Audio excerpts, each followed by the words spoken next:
There is, Lord Peter Wimsey reflected, no more melancholy sight under an English April sun than a country house under scaffolding. Tressling Court, red brick Georgian with Palladian pretensions, had sprouted tarpaulin wings like a convalescent gull, and the mild spring air was full of lime dust and the resentful thuds of an overworked joiner. Still, when one is motoring aimlessly through Rutland in search of a quiet luncheon and the wireless begins to prophesy thunderstorms, even a convalescent gull may offer shelter. Wimsey drew up his Daimler, removed a driving glove with something approaching ceremony, and contemplated the facade. At that precise moment, a footman, too young for the livery and too nervous for the post, darted down the steps and beckoned as though signaling a destroyer in fog. "Telegram for the Dowager, sir. Terrible upset. They sent me to watch the lane. Thought you might be a doctor." "A common misapprehension," said Lord Peter amiably. "I prescribe only for myself, and even then on consultative terms. Still, you look in need of a sedative. What has become of your professional imperturbability?" The boy, incautiously, ran a tongue over dry lips. "Cook, sir." "Ah," said Wimsey, brightening as though a new vintage had been offered. "Cooks are the keel of the vessel, or, if you prefer, the mainspring of the clock. Have you misplaced her?" "Well, sir, she's dead." Lord Peter removed the second glove. "Dead cooks before luncheon are an abomination unto the guest." "Lead on." They crossed a flagged courtyard that smelled of turned earth and drenched coal. Through a tradesman's entrance, down a short passage, and thence into the kitchen, stone-floored, cavernous, and, to Wimsey's surprise, spotless. A single copper pan lay upended on the scrubbed table. Its handle pointed accusingly at a bell-pull in the corner.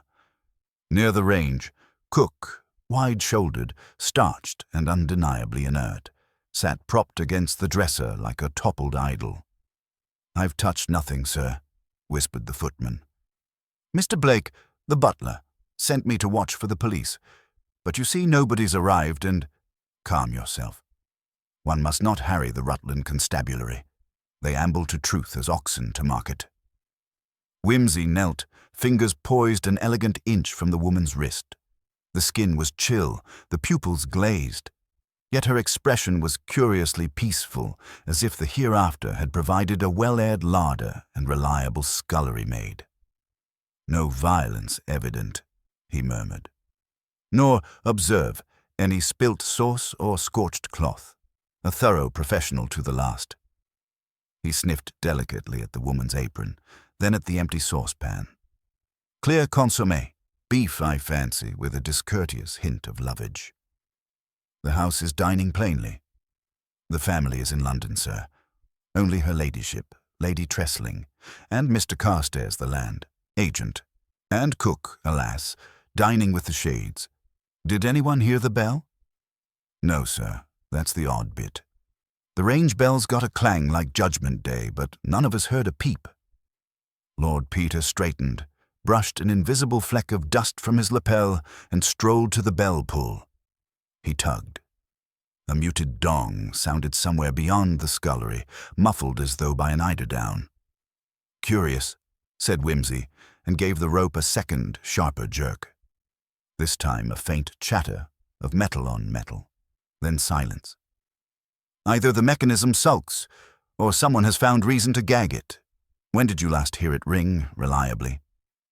"Yesterday luncheon, sir. Pigeon pie." "As one does." Wimsey's eyes roamed the bright copper pans, the neatly arrayed knives, the spotless marble slab. At last they settled on a small soot-blackened crucible set aside on the range. He lifted the lid, inhaled, and made a face of polite regret. "Charcoal broth?" "Decidedly. Not on today's menu. Tell me, did cook suffer from melancholy humours?" "Beg pardon, sir." Was she given to brooding, writing sorrowful poetry on butter wrappers, threatening to end everything between the hors d'oeuvre and the fish? "Oh no, sir, never." Cook ran the kitchen like a grenadier. Wouldn't hear of it if a spoon were out of place. Lord Peter's gaze drifted to the bell pull once more. Precisely. A woman of order. Therefore, why does a woman of order fail to ring for assistance when she feels faint? Why does the bell itself sulk like a scolded spaniel? And why, most telling of all, does the saucepan sit on its side, handle toward the door as though hastily discarded? He ambled back to the body. Note the shoes. Clean soles, no scuff of sudden collapse. She sat herself down, carefully, quite possibly aware of what was coming. At that instant, a brisk tread announced the arrival of Mr. Blake, the butler, silver-haired, silver-voiced, and silver-polished. Seeing Whimsy, he executed a bow worthy of the court of St. James's. "My lord, we were grown anxious. The telegraph office reports a delay. Storm on the lines." "No storm here, Mr. Blake. Merely a culinary frost." The butler's gaze flickered to the corpse, hardened, and returned to Whimsy's face. "I trust the lad explained. Lady Tressling is distraught. Mr. Carstairs has gone to fetch Dr. Melrose. The police are ambling. Quite right. In the meantime, may I burden you with a trifle of observation?" "Certainly, my lord." "I fancy Cook did not die unattended, nor—" and here Whimsy touched the silent bell rope. "Did she intend her summons to go unheard?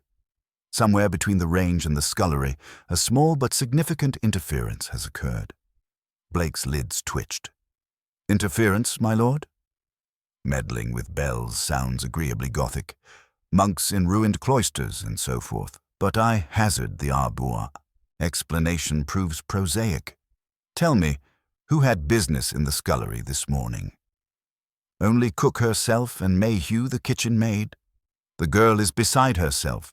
Lady Tressling has sent her to lie down." "A pity. We must disturb her repose presently. Meanwhile, Mr. Blake, be so good as to keep everyone else from the scullery." Whimsy paused, smiling with deliberate vagueness. "And from the attics." "The attics, my lord?" "One never knows where a bell wire chooses to wander. They have, like worms, an instinct for dark corners." Blake bowed again, but there was frost on the gesture. Whimsy watched him depart. Then he addressed the still quivering footman. "Courage, lad. You have delivered your passenger. Now trot along and inform her ladyship that Lord Peter Whimsy presents his compliments and suggests the family retain possession of their appetites. For the soup, at least, is perfectly respectable." The boy blinked. "Respectable, sir?" "Indeed. To die in its company is no reflection on its character." Whimsy reached for his gloves. "Run along, and remember, should anyone inquire whether Cook rang, you may truthfully reply she did not, though heaven knows she tried." As the footman scuttled off, Whimsy allowed himself the faintest of chuckles. A silent bell, a seated cook, and a house half stripped for repair. The ingredients, he mused, of a consommé both delicate and potentially fatal. And somewhere in the corridors above, a wire lay mute and purposeful as a conspiracy. "Et in Arcadia ego," he murmured, and with a last ironic glance at the upended saucepan, strolled out in search of the scullery. Lord Peter crossed the kitchen with the unhurried grace of one touring a picture gallery rather than a crime scene, a pale shaft of sun now glancing off the copper pans like reflected gunfire. He paused, only long enough to swipe a stray onion skin from the floor and tuck it absently into his pocket, an action so innocuous it might have gone unnoticed had Mr. Blake still been in the room. Then he ducked through the narrow arch that led to the scullery, where damp flagstones gleamed and a pyramid of chipped plates waited for some future penance. A single sash window, half raised, let in a draught perfumed by turned earth and wet mortar. To the eye of anyone save Whimsy, the scullery was an antechamber to cleanliness, soap, scrubbing brush, mangle, but to him it presented itself primarily as a thoroughfare for bell wires. He traced the black painted cable where it emerged from the kitchen wall, dipped behind a water butt, and disappeared through the ceiling, a messenger coerced to silence. The cable bore a recent kink, a sharp dog leg of exactly 45 degrees. That, in itself, was unsurprising. Country workmen were forever tugging wires aside to make room for new plumbing or, as presently, for scaffolding struts. But Whimsy crouched and examined the kink more closely. The painted insulation had split. The copper beneath had the greenish tinge of hurried solder. He touched it with a forefinger, then with two. A fleck of resin crumbled under his nail. Someone, quite recently, had broken the wire, shortened it, and slipped it back through the conduit. More telling, they had painted over the mend, but only in the places easy to reach at shoulder height. A few inches higher, bare metal flashed like an indiscreet wink. He considered the likelihood that a joiner, mindful of the mistress's nerves, would painstakingly solder and paint a hidden bell wire, and decided it lay somewhere between a miracle and a statistical impossibility. He straightened, dusted his knees, and looked about for further confirmation. One end of the scullery contained a narrow stair ascending to the servants' attics. Its treads were new wood, still smelling of sap. Whimsy drifted a hand along the banister and discovered a faint smear of something tacky. Varnish, perhaps, but the color was wrong. He sniffed it.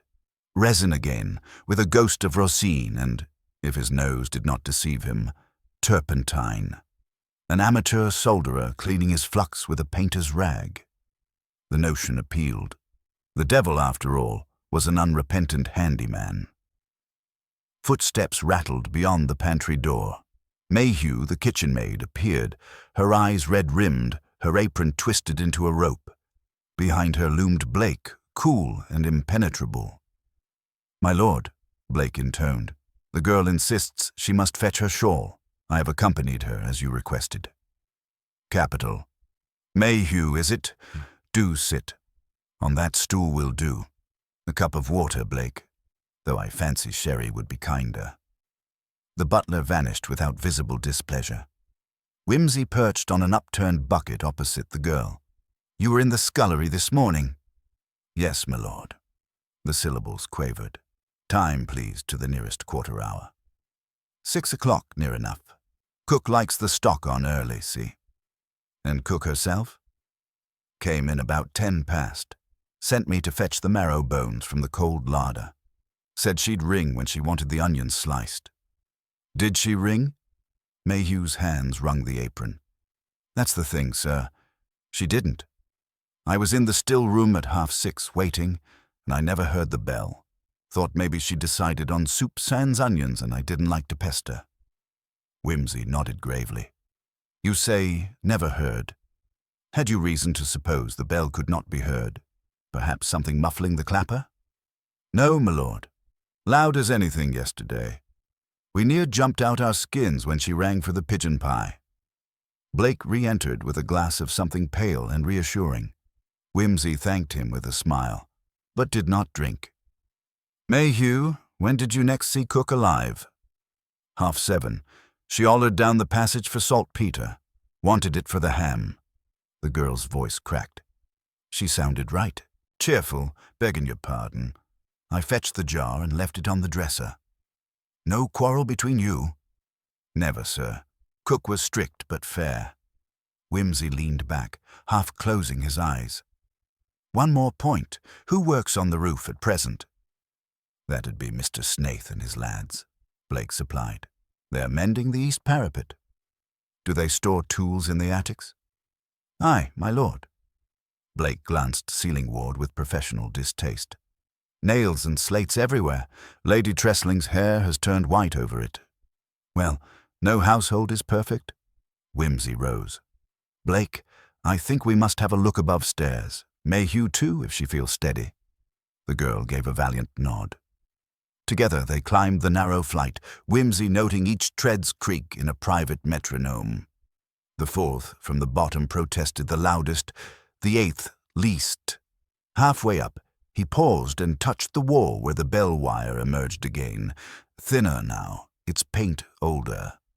But farther on, near the attic threshold, A short length of fresh cable spliced the old, clumsily, like a broken arm set by a drunken surgeon. They emerged into a passage smelling of cold dust. Sun-trailed motes drifted between rafters. A tarpaulin at the far gable billowed with each gust, revealing a wedge of sky. Roofing tools lay to one side, hammer, cold chisel, soldering iron. Whimsy lifted the iron. Its point was fouled with flux no more than a day old. The cord attached was cotton, not modern rubber, and bore the same greenish paint as the bell wire. He closed his fist over the handle, weighed it, and set it down. "Tell me, Blake," he called softly, "do your men usually keep the soldering iron plugged in?" Blake frowned. "They heat it in the portable brazier, but the brazier's in the courtyard today. I saw it not 2 hours ago." "Indeed." Whimsy pointed to a scorch mark on the floorboards. A small crescent, charred clean through the dust. "Someone warmed this iron here, last night or early this morning, and had no love for the parquet." Mayhew gasped. "But that's right over Cook's kitchen." "Precisely." He pivoted to Blake. "Suppose one desired to quiet a bell, temporarily. One might sever the wire, allow mischief to take its course, then repair the break and vanish the tools before daylight. Unfortunately," he nodded toward the soldering iron, "our villain lacked the plumber's fastidiousness." The butler's composed mask slipped half an inch. "You suggest murder, my lord." "I suggest preparation, Mr. Blake, and preparation implies foreknowledge, which in turn suggests intent of some kind. Whether malicious or merely protective remains to be seen." He walked to the tarpaulin and peeled it back. Below lay the scaffolding, a lattice descending 3 stories to the gravel sweep. Stiles and braces formed a crude staircase. From here, a nimble man could steal into the attics without ever crossing the grand staircase or passing the servants' stairs at night. Whimsy let the canvas fall. "Mayhew, when you fetched saltpeter at 7:30, did you encounter anyone?" "No, sir. Only Mr. Carstairs passing the front hall. He said good morning, right polite. Then he went toward the library." "Carstairs is staying in the bachelor's suite down the west corridor, I think." "That is so," Blake confirmed. "His rooms connect with the east wing only by the main landing." "Naturally." Whimsy's tone was bland. "Well then, our immediate program. Blake, telephone Inspector White. Persuade him that unexpected circumstances require his presence sooner than the Rutland oxen can manage. Mayhew, I wish you to accompany me back to the kitchen and replicate exactly your early morning routine. Memorize every sound, every station of your walks. We may find what Cook herself failed to finish saying." They retraced their steps. At the bottom stair, Whimsy halted, rubbing his temple with sudden languor. Before I forget, does Lady Tressling rise late?" "She breakfasts at 9, said Blake, remarkably punctual. "And today?" "Her ladyship is in the morning room with a shawl over her shoulders, sir, awaiting Dr. Melrose." "Excellent. When you leave a distressed grande dame waiting, she broods, and a brooding witness often recalls trifles that hurried ones mislay. Send word I shall attend her directly, 5 minutes, no more." Back in the kitchen, Whimsy studied the body once again. The rigidity of Cook's fingers had increased. Early rigor. He opened the woman's clenched right hand and discovered, beneath the palm, a tiny indentation, reddened as though made by prolonged pressure. From his waistcoat he drew a silver vinaigrette and pressed its edge against his own hand. The pattern matched. Cook had been gripping the vinaigrette long before she died. Yet she was not known to carry such frippery. The kitchen was no place for perfumed salts. He weighed the vinaigrette in his palm. Within lay a crust of dried saltpeter.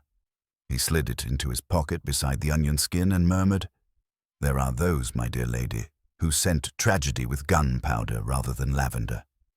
Mayhew's eyes bulged. Whimsy only smiled. "One cannot make ham without saltpeter, my girl, but one can, it seems, make something else altogether." From the passage came a rustle and the crisp clink of a walking stick. Mr. Carstairs entered, lean as a riding switch, his tweeds immaculate, his greying hair parted with ruler fidelity. He stopped dead at sight of the body, and momentarily forgot the stick. "Lord Peter, good heavens! Blake said you were here, but I hadn't grasped that you were out one cook and in one pier." "Quite so." Whimsy extended a hand, which the land agent took after a fractional hesitation. The man's palm was warm, but a tremor passed through the sinews like a plucked string. "I must see Lady Tressling," Carstairs began. "In due course. First indulge me a small topographical inquiry. When you returned from town last night, did you notice any activity on the scaffolding? Lantern, footsteps, perhaps the sound of hammering?" Carstairs' eyes narrowed. "Nothing at all. I came in before 10, read reports till midnight, and retired." "To the West Wing?" "Naturally." The faintest irritation gleamed. "And you rose?" 6:30. "Habit." Carstairs drew himself up as though proud of his discipline. "Ah, discipline." Whimsy glanced at the scullery window, the half-raised sash, the soldering iron still cooling in the attic above. "It so often saves one trouble, except when it supplies an alibi too precise to suit the circumstances." Carstairs coloured, not quite indignation, not quite fear. "I beg your pardon? No offence intended. Merely the musings of a man chronically addicted to irrelevancies. Do join us in the morning room. Inspector White will be here shortly, and Lady Tressling would welcome, I'm sure, a familiar face." His gaze flicked to the walking stick. "Oh, and I should like a word with your stick later. It has the look of good English ash. I collect them." Carstairs muttered something polite and withdrew. Whimsy watched him go, then turned to Mayhew. "My girl, we have work ahead. Bells to test, soup to taste, and secrets to coax from very stubborn brass. Brace yourself for repetition. I dare say we shall grow weary of clappers and pulleys before luncheon. But repeat we must, for if a bell fails once, it tells us something. If it fails thrice, it sings." Mayhew swallowed. "And what if it rings, my lord?" "Then," said Whimsy lightly, "we'll know someone has tried to drown the song, and that the song, pert little thing, knows how to keep its head above water. Come along. Act 1 is done." The overture was a trifle. Now the orchestra tunes in earnest. Whimsy led the way back through the flagged passage, as though guiding a reluctant theatre troupe to its first rehearsal. In the kitchen the copper pans still glowed, impervious to drama. He set Mayhew at the threshold, positioned himself midway between stove and scullery, glanced at his pocket watch, and raised one eyebrow. The girl bobbed a curtsy, smoothed her apron, and began. A measured step to the larder, a pause to lift an imaginary marrow bone, the shuffle down the corridor, and finally a wait, an agonizing full minute, by the dresser. Whimsy neither moved nor spoke, but his gaze shifted to the bell-pull each time her footfall ceased. On the third rest, the rope remained obstinately still, its tassel unmoved. The resonant silence in the kitchen felt as emphatic as any toll. "Again, if you please," he murmured, and Mayhew repeated the route. Still no flutter of cord, no clang in the distance. But halfway through the third circuit, an indistinct thunk drifted down from the attics, too muffled for a bell, yet clearly mechanical. Whimsy's head tilted like a bird scenting rain. When the girl concluded, he snapped his watch shut. "Excellent memory for pacing, Mayhew. You may rest." He turned the lifeless bell rope once around his fingers, testing fibers. They were not merely slack. The whole assembly felt several ounces heavier than it ought, as though the wire above bore an unexpected weight. He loosened the twist and produced a tiny pocket lens. By its circle of glass, he found a faint scrape on the brass support plate, bright amid otherwise tarnished metal. Someone had unscrewed the plate quite recently. Inspector White chose this moment to arrive. A balding terrier of a man in a mackintosh that looked allergic to brushing. Blake showed him in with the restrained satisfaction of a host producing a long-awaited entertainment. "Morning, my lord. Serious business, I'm told." White surveyed the body, pursed his lips, and took out a notebook already swollen with confidence. Dr. Melrose had a quick look. Heart failure most likely, but he'll do a post-mortem. The inspector scratched behind his ear. "Any enemies, this cook?" "Only the usual kitchen knives," Whimsy said. "But we have a recalcitrant belle to consider. Come, I'll show you its misbehavior." They traced the wire into the scullery. Whimsy pointed out the crude splice. White grunted, unimpressed, until the peer demonstrated how the freshly soldered section came apart in his hands with a soft grind of resin. The inspector's eyebrows climbed. "Could snap with a tug," White admitted. "But why mend it at all? A killer planning to silence the bell would simply leave it broken. Unless he wished the contrivance to pass inspection after the fact," Whimsy returned. "A theatrical sort, keen on tidying props." White chewed this, then produced a stub of pencil. "Who had access?" "Roofers, certainly. So did any servant confident enough to wander the attics by night. And our land agent, Mr. Carstairs, keeps curious hours."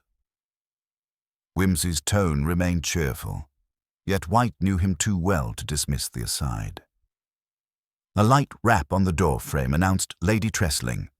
Slight, stooped in dove-grey cashmere, the rims of her eyes shadowed but dry. She offered the inspector a tremulous nod before addressing Whimsy. "Blake says you suspect foul play, Lord Peter." "I suspect the unforgivable rudeness of silence, ma'am. Your kitchen bell has been gagged." He guided her gently toward a chair, waited until she sat. "Forgive bluntness, but did cook have any secrets that might produce enemies?" "Mrs. Belling was with us 20 years. Her secrets were limited to seasoning and the proper temperature of a hair." The dowager managed a thin smile. "Yet the village whispers. Her sister married a rogue chemist, run off to Belgium years ago. Chemist, you say?" Whimsy's interest quickened. "Did cook ever receive parcels from abroad?" Lady Tressling hesitated. "Not that I recall. Blake handles all deliveries." The butler, hovering at a discreet radius, coloured faintly. "A small box came last fortnight, my lady. Addressed to Mrs. Belling. I placed it in her room." Whimsy's blue eyes sharpened. "Was the label destroyed?" "I burned the wrappings yesterday morning. Kitchen rubbish." Blake shifted, uncomfortable. White made a note, already scenting a straightforward poisoning via foreign powders. Whimsy, however, drew out the vinaigrette and balanced it on his palm. "Saltpeter inside," he observed. "A curing agent, yet curious, she kept it separately from the jar Mayhew fetched. Why carry so little unless she feared the larger supply might be tampered with?" Lady Tressling closed her eyes as if steadying herself against a draught. "You think she anticipated danger?" "I think she took precautions. Alas, not enough." He slid the trinket away, then asked, "Does Mr. Carstairs join us?" "He was headed to the library," Blake said. "Let us not deprive him of company."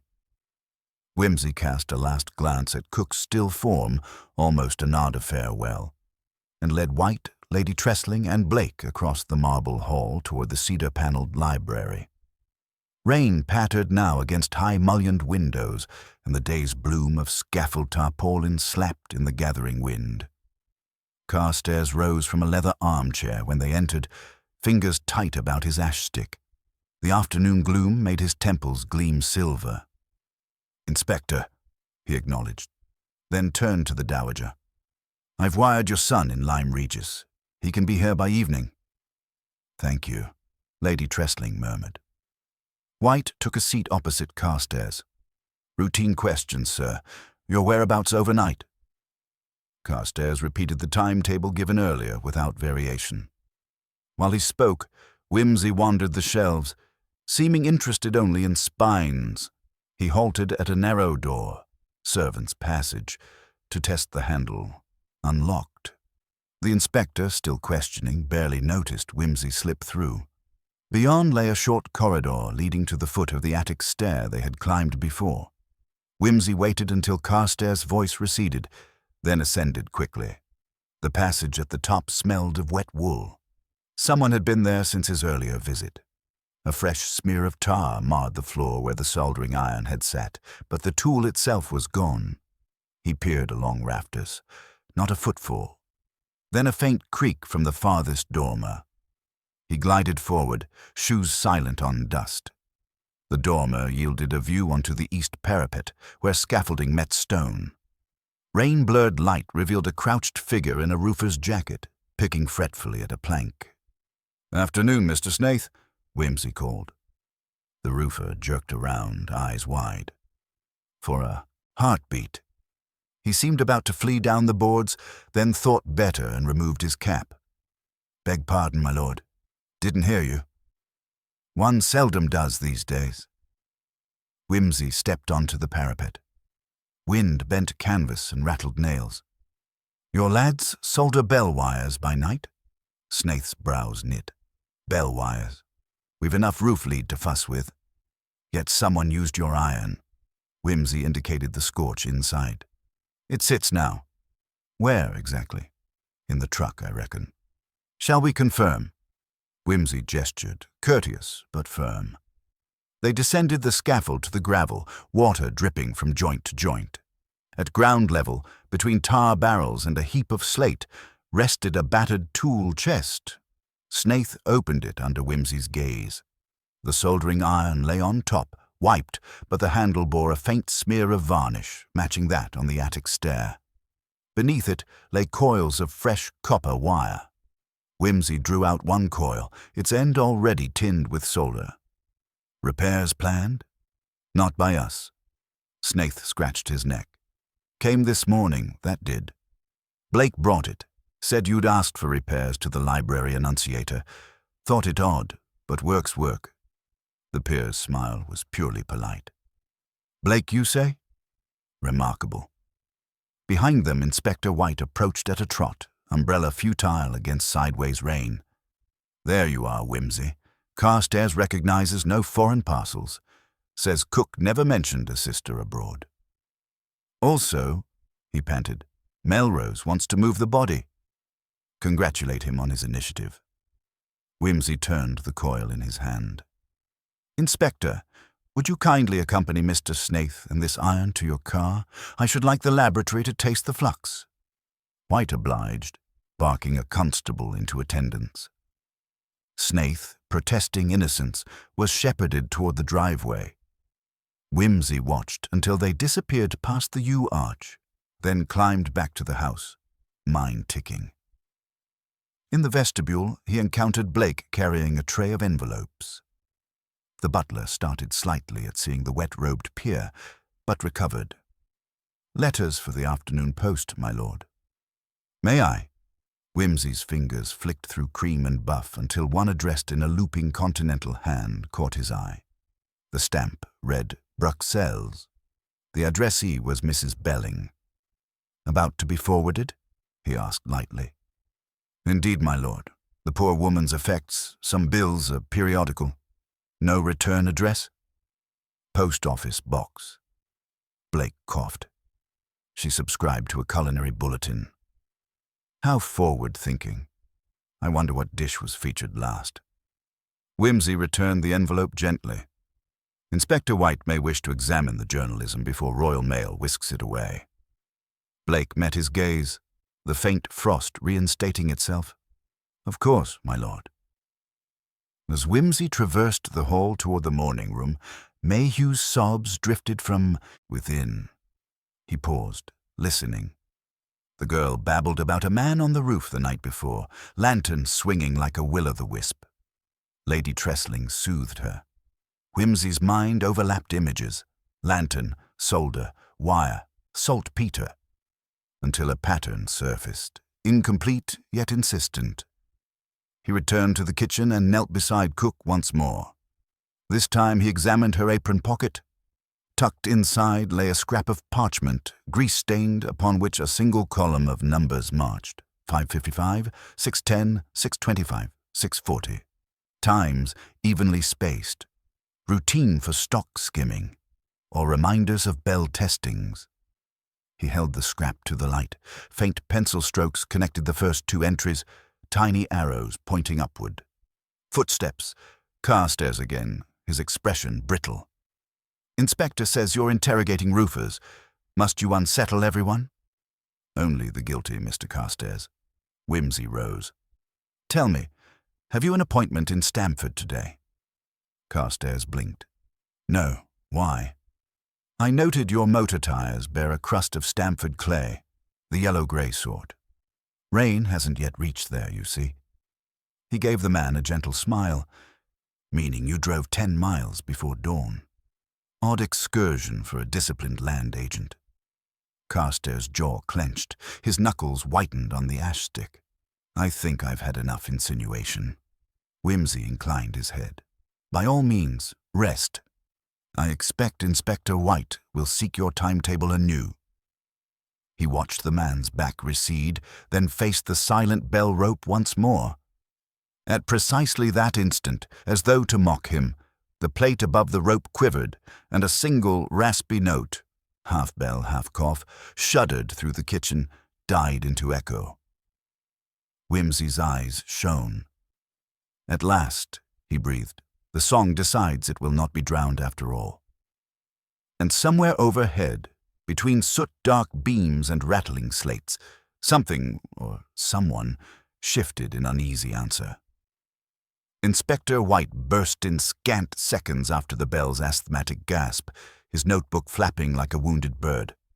Whimsy, still poised by the rope, merely nodded at the ceiling. Sound came from above again, he said. Our wire continues its epileptic negotiations with gravity. White puffed. I posted a constable at the attic landing after your last excursion. Nobody's gone up. Constables make admirable ornaments, but bell wires prefer accomplices of subtler stamp. Whimsy stepped back and let the rope dangle. Still, a little fresh evidence never comes amiss. Let us see what tremor lingers. They climbed together. The constable saluted, mortified, insisting no soul had passed. Whimsy accepted the oath, then crouched where the fresh splice gleamed. A single strand of the copper coil, finer than sewing silk, now bridged the half-mended break. He snapped it with a fingernail. Tamper as light-handed as a harpist, he murmured. Someone wished the pa, bell to cough, not ring, and only once. White frowned. A signal? To warn an accomplice downstairs, or to gauge whether repairs had been noticed, like testing a tripwire. Either way, we know our adversary is still in the house and still nervous. They descended to find Blake supervising footmen who moved the body to a stretcher. The butler's composure had returned, but his gaze flicked toward the bell rope with unmistakable anxiety. Whimsy intercepted him in the hall. One question, Blake. Before Dr. Melrose spirits our late cordon bleu, have you noticed anyone borrowing string or thread this morning? String, my lord. No. A microscopic pause. Though Mr. Carstairs asked for sealing wax. Said he wished to fasten a packet. Indeed, and you supplied it? Of course. Colour. Green, my lord. House livery. A decorative detail.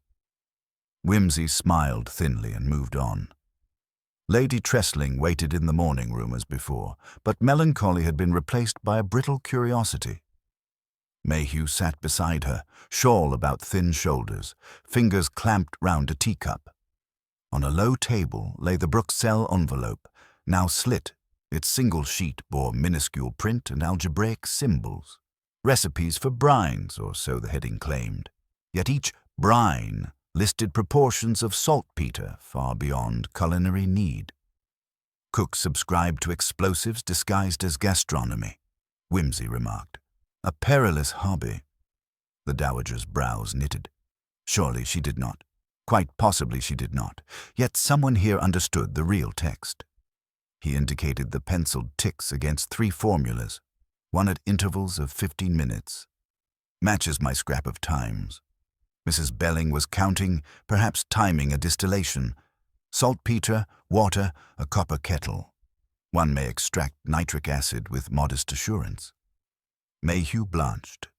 Sir, there's a copper preserving pan in the still room. She used it yesterday for quince jelly. And scrubbed it herself, I'll wager. Mayhew, be a heroine. Scour the pan again and fetch me the rinse water. Handle only the wooden grip. The girl hurried off. Lady Tressling touched Whimsy's sleeve. If Cook was assisting some venture, surely she did so unwillingly. She was frightened last week. I found her praying in the chapel. Praying? For guidance, she said. Whimsy's gaze sharpened. And afterwards? She begged a day's leave in Stamford, claimed to visit her cousin.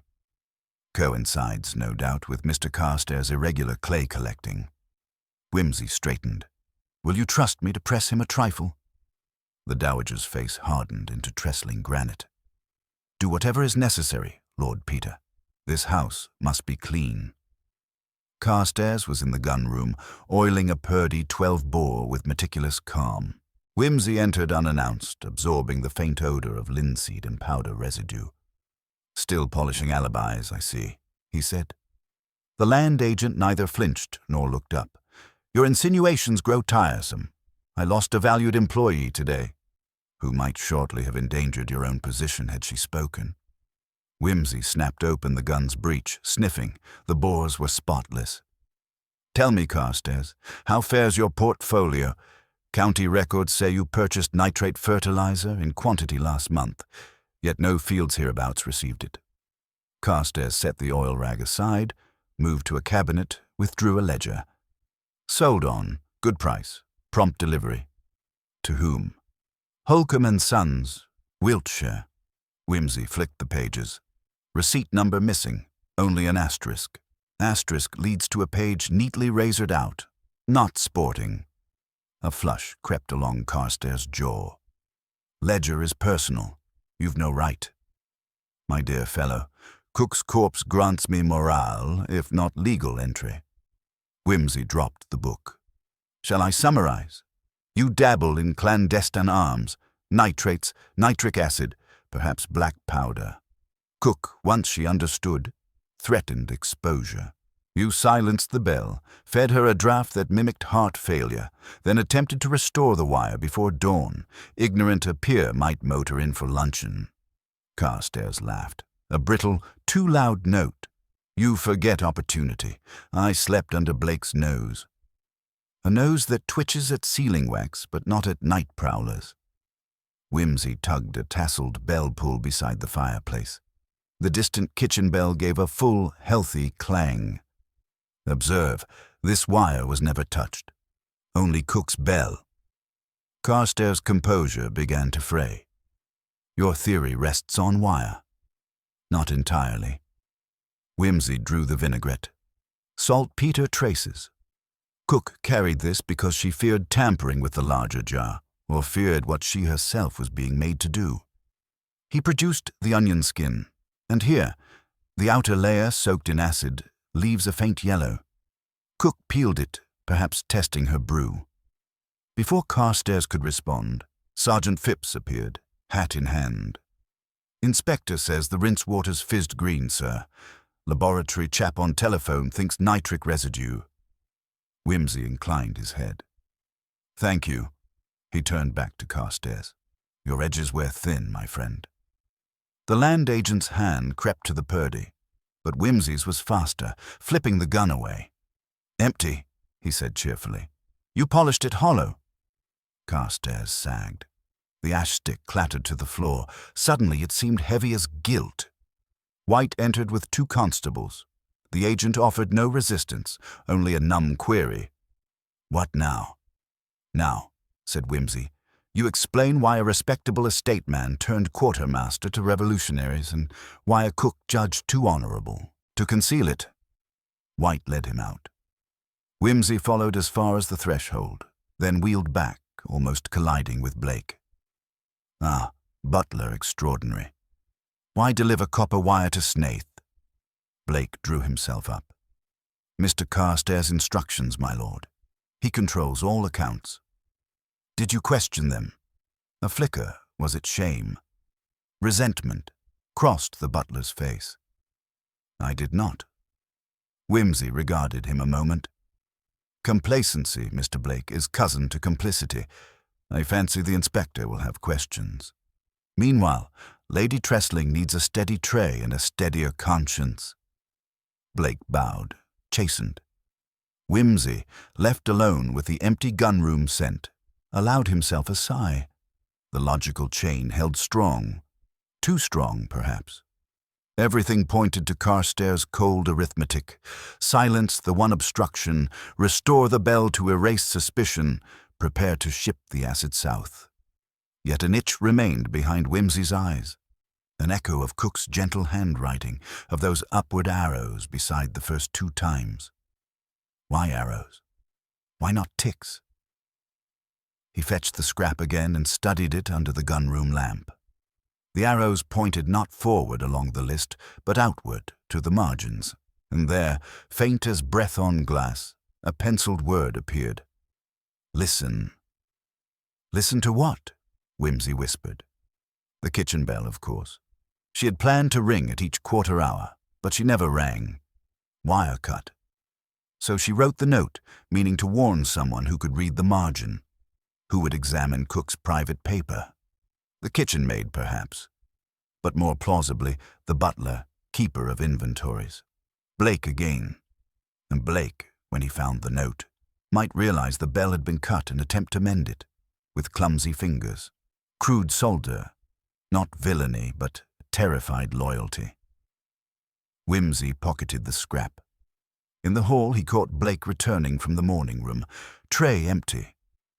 "Mr. Blake," he said softly, "did you try to repair the wire after Cook confided in you?" The butler froze. "She slipped that paper under the still-room door before dawn, my lord. I went up with the iron, praying no one would hear me. And you tested the mend an hour ago with a gentle tug."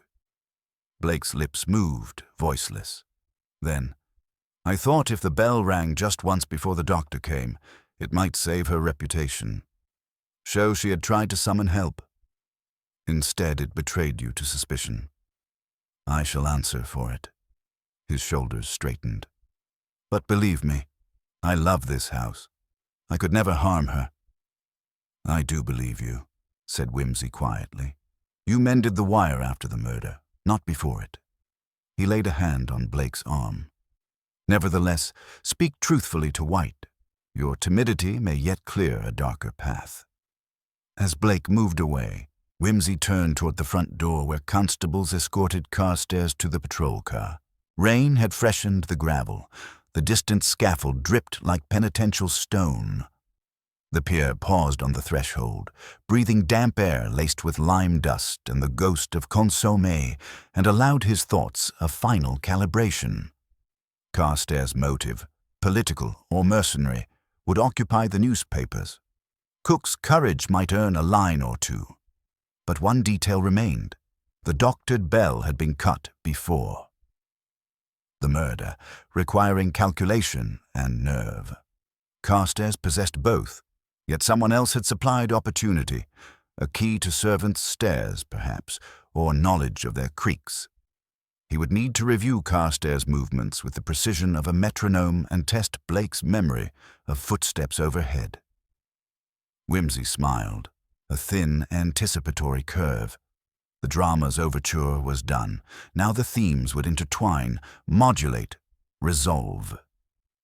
And somewhere in those rising motifs, the true dissonance waited, ready to clang like a bell, neither gagged nor broken, but defiantly, murderously clear.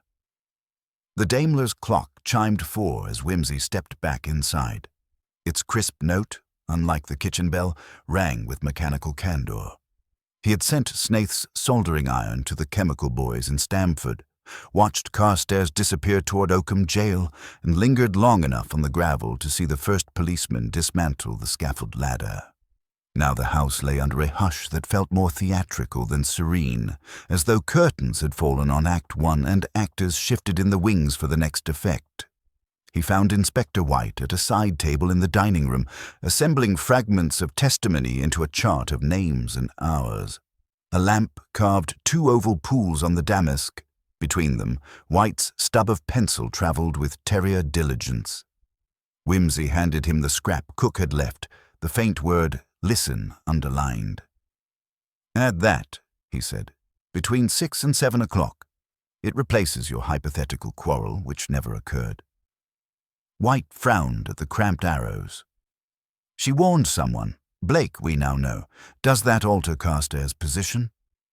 "Castair's remains the hand that mixed the draught," Whimsy replied, "but we have not yet established who put the cup into that hand." He seated himself on the table edge. "Cook fetched saltpetre at 6:30, cheerful by Mayhew's account. At 7 she was praying in the chapel, nervous but alive. Sometime between 7:15 and 8 she ingested poison and sat herself against the dresser, hoping the bell would save her. Ask yourself, where was Carstairs exactly during that window?" "Reading reports in the library," White said. "He admits nothing else." "But the library looks upon the courtyard," Whimsy pointed out. "Did anyone see him in the library?" White shuffled statements. "Blake carried correspondence to the hall at 7:40. He claims he saw lamplight in the library, shape indistinct behind the curtain." "Lamplight may sit alone," Whimsy murmured. "Carstairs drove earlier to Stamford. His tires betray that.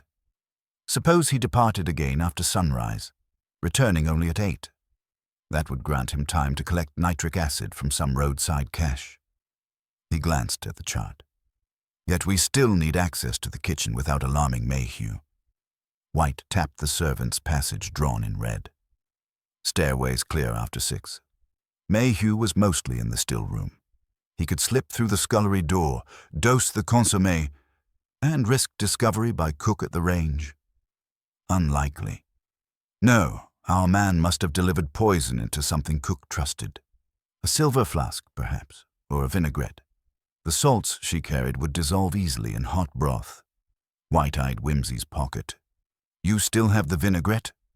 "Sent to the laboratory, too." Whimsy swung his legs lightly. "But I fancy we should examine not bottles, but books. Did you know Carstairs was a Fellow of the Royal Agricultural Society? His shelves bristle with monographs on fertilizers, pages annotated in green ink. It is the green ink, not the saltpetre, that interests me now." "Green ink?" "House livery, as Blake said. Carstairs used it on the ledger, the sealing wax, and I suspect on a certain set of plans he wished to carry off-site. Let us look for the companion to that missing ledger leaf." White stood. "Where?" "The morning-room bureau. Bottom drawer. Lady Trestling's blank notepaper has lately been disturbed." They crossed the hall, its marble floor cold beneath the chandeliers that still waited to be lit. In the morning-room, the dowager rested in a wing chair, eyes closed, but opened them at their entrance with a remarkable steadiness. White murmured an apology and turned toward the walnut bureau. The bottom drawer slid with a silky sigh. Inside, neat stacks of embossed paper had shifted, leaving one ream slightly askew. Whimsy lifted it. Beneath lay a folded sheet of foolscap, edges trimmed irregularly, as though cut to fit an envelope that never left the house.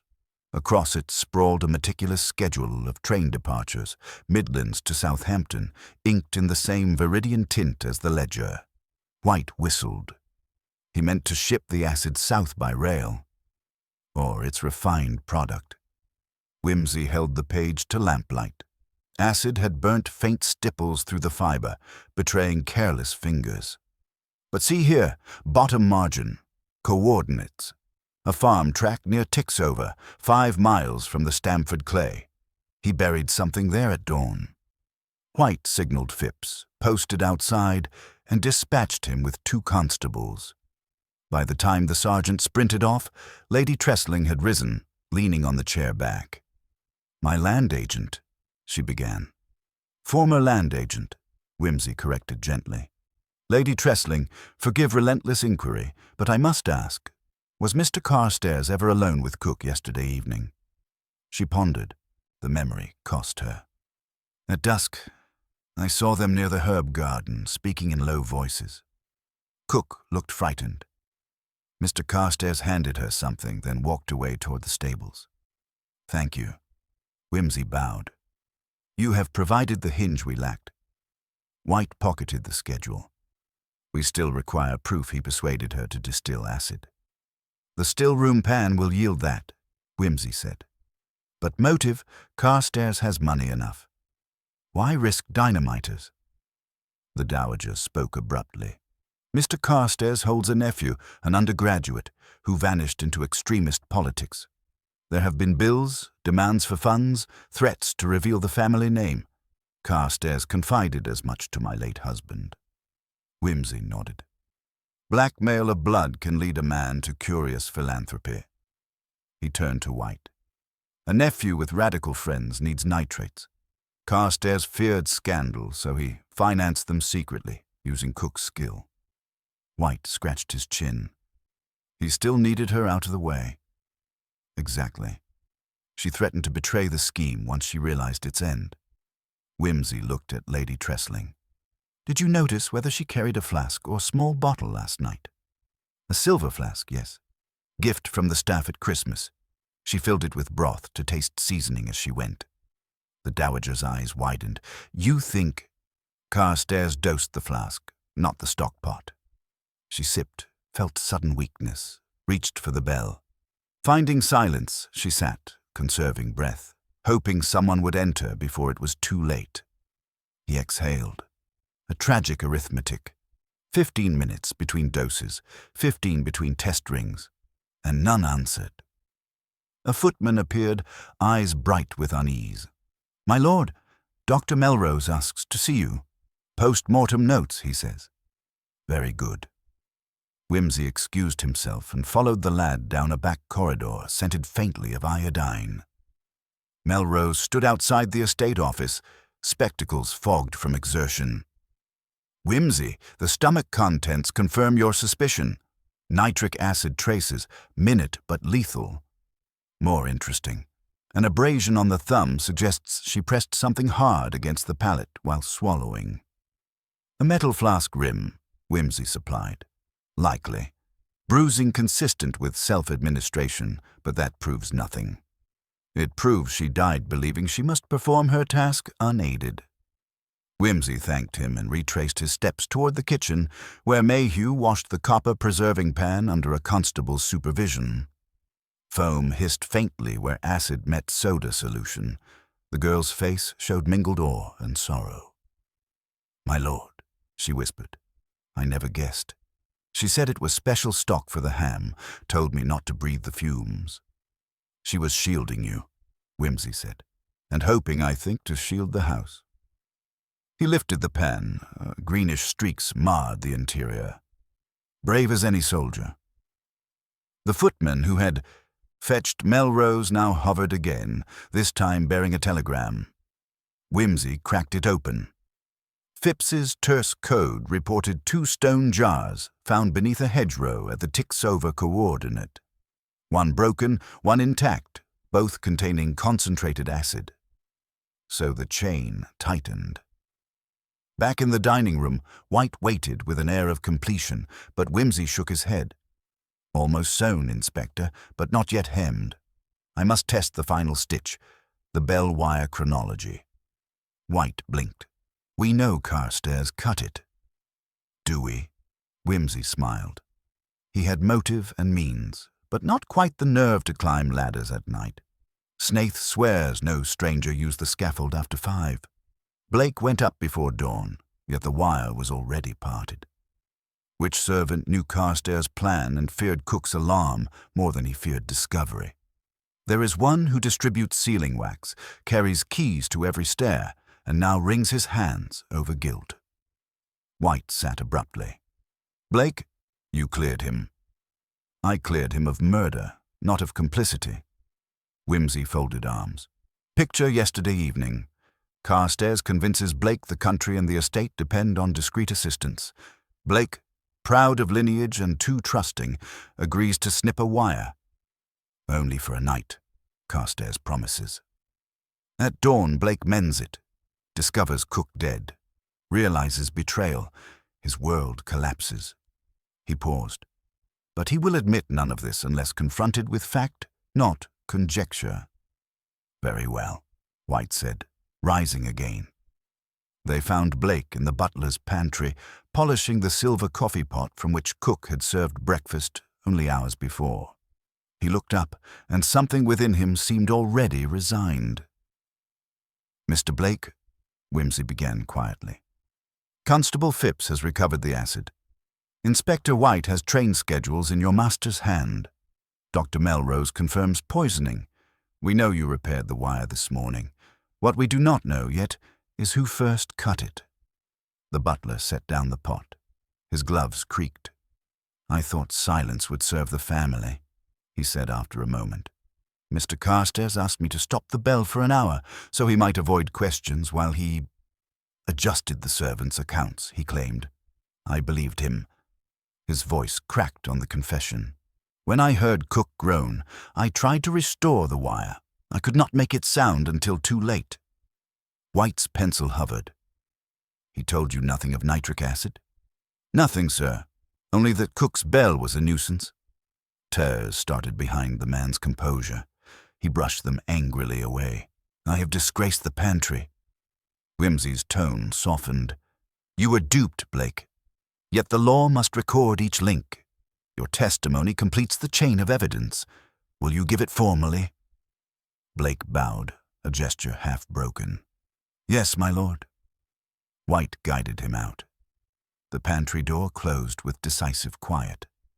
Whimsy stood a moment among the smelling salts of polish and old cognac, then straightened the coffee pot so its spout aligned with the tray's compass rose. Precision mattered, even in grief. Night pressed against the windows when he returned to the hall. Distant thunder muttered over the fens.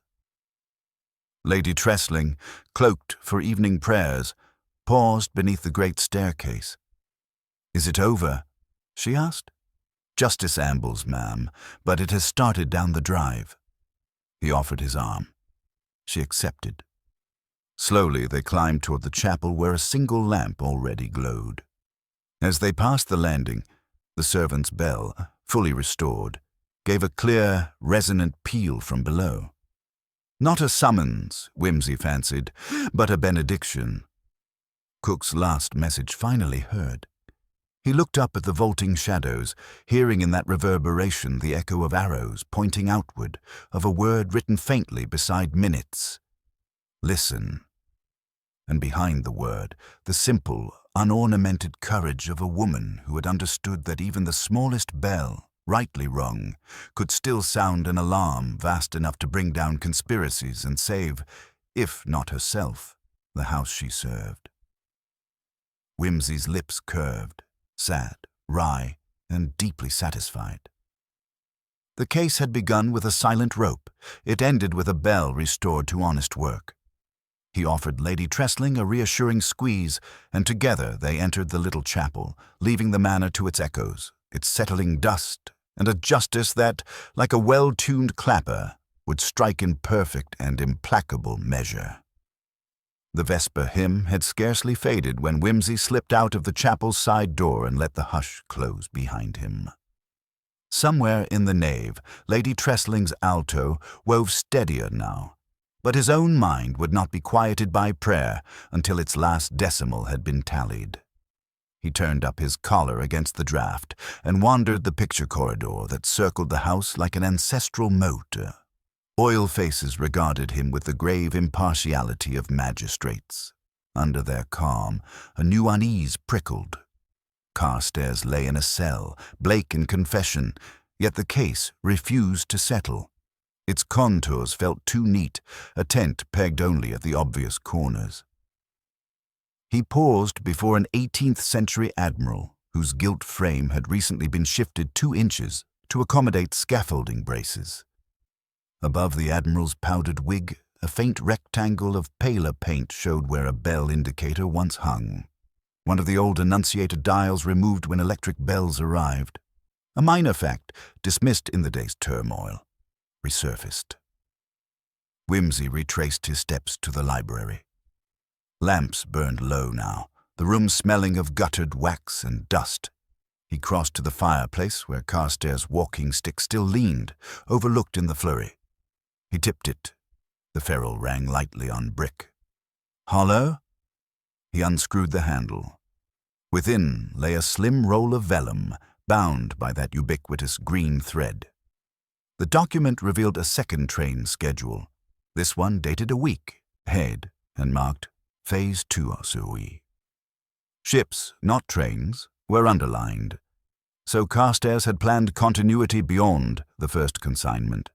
But another notation, scrawled in an unfamiliar angular hand, caught Whimsy's eye. If C fails, bell rings at second stroke. The phrase linked two disparate threads, Castair's and the bell, but implied a contingency. Castair himself would hardly pen about his own failure. Someone else had written the instruction. Someone who expected the bell to ring as signal of Castair's arrest or death. Still holding the stick, Whimsy walked to the hall and drew a long breath. If C fails, the contingency writer must be inside the house, watching. The scaffold ladder might have been the nephew's secret staircase, but the nephew was believed to be abroad. Believed by whom? By Castair, surely, for he spoke of threats by letter, never by presence. What if the nephew had come home under an alias, working among roofers, blending with hired men? Snaith's crew. Whimsy had spoken only to Snaith himself, the others had kept their caps low. He fetched his coat and a small electric torch, told White, deep in paperwork, that he fancied a stroll to clear his head, and stepped into the night. Rain had crisped the gravel. Beyond the torch cone, the garden steamed like a battlefield after cannon fire. He skirted the yews toward the scaffold's base. Constables had dismantled the lower rungs, yet a hemp rope dangled from a cross brace, swinging idly. Someone had restored a private ladder. Whimsy shinned up with surprising agility, boots silent on wet timber, until he reached the parapet where he had confronted Snaith. Fresh footprints darkened the plank. Too small for Snaith, lighter than a builder's boot. They led to a dormer, the one overlooking the servants' corridor. Whimsy eased up the sash. Inside, the attic was black. He slipped through. Aboard the darkness, breathing not his own, nudged the air. He flattened against a beam and clicked the torch once. Narrow beam. In its pencil of light stood a youth, no older than 22, eyes dilated, a revolver gripped two-handed like a novice pianist attempting Liszt. "Don't move," the youth said, voice breaking on the second word. "Good evening," Whimsy replied, calm as drizzle. "You are, I presume, Mr. Vivian Castair, or do you prefer the nom de guerre, Oliver Snaith, Jr.? The boy's jaw twitched. You arrested my uncle. Your uncle's accounting led to Cook's death. He will answer for that. But you, my industrious Raphael of rebellion, cut the bell wire." The gun trembled. "Easy does it. You reasoned that if Cook lost nerve and tried to warn us, silence would buy you an extra quarter-hour, time enough to retrieve the acid and vanish." "She wanted to stop the work," the boy muttered. "Said it was wicked, but she promised not to betray us till morning if I left the bell." "I didn't trust her. So you snipped the wire, then hid here to monitor events. When the police came too soon, you wrote the contingency on your uncle's schedule, slipped it into his stick, and waited to see if fate rang the second stroke." Whimsy took a step. The gun inched higher. "Unwise bargaining with Providence, my lad." "I didn't kill her," Vivian said. "Uncle Edgar handled the acid. I just wanted funding, enough to get my comrades their supplies. And if the cook hadn't died, we'd have taken the jars tonight and gone." His breath quickened, panic pounding up the gun barrel. "You can't hang me for cutting a wire." "Perhaps not, but accessory before the fact bears a weighty sentence." Whimsy eased another step. "There is, however, a cleaner road. Put down the weapon and descend with me. A confession, truthful and complete, may sever the gallows rope your folly has knotted." Vivian's eyes shone with sudden desperate clarity. He glanced toward the dormer. Whimsy prepared to spring, but the boy's shoulders slumped. The revolver hung, swung, clattered to the floorboards. He covered his face, shuddering. "Very sensible," Whimsy said, retrieving the weapon. "The ladder awaits." He guided him down into the wet night where a baffled constable gawped before producing handcuffs. White, fetched in haste, listened while Vivian spilled the story beneath an apple tree's dripping branches. The letters, the debts, the political fervor, the ultimatum to Uncle Edgar: supply or be exposed. Edgar, fearing scandal for his employers, capitulated. Cook, discovering the chemical traffic, begged them to cease. Edgar planned only to discredit her by faking illness, but the nephew, fearing exposure, insisted upon silence. Together they formed the broth scheme. Edgar mixed, Vivian disabled the bell after midnight. The rest unfolded by grim arithmetic. Inside the library, half an hour later, White drafted charges. Lady Tressling joined them, robe trailing. She listened, face pale yet composed, as the inspector recited accessory and murder counts. When he finished, she asked one question. "Did either of you consider the lives beyond these walls, the families of those who might have died from your explosives?" Vivian, drained, could offer only a shake of the head. White led him away. The dowager turned to Whimsy, her dignity a fortress. "I owe you more than thanks," she said. "My household owes you the restoration of honor." "One tries, ma'am," Whimsy replied, and because her eyes begged candor, he added, "Yet honor mendeth not all breaks. Blake must bear his share. Castair's too will answer. Bell wires, alas, are frailer than consciences and snap more readily." Dawn's first pallor crept through the fanlight when Whimsy climbed to his guest room. He tossed the stick's hidden document onto the writing desk, made a neat list of depositions to request, then sat on the edge of the bed, boots still damp, and allowed fatigue to settle like dust. In the hush, a single bell rang. The morning service call. Its chime flowed clear, unbroken through the corridors, a small, triumphant music. Whimsy chuckled, sank back against the pillow, and murmured to the ceiling, "Well played, Mrs. Belling. You would have enjoyed the coda."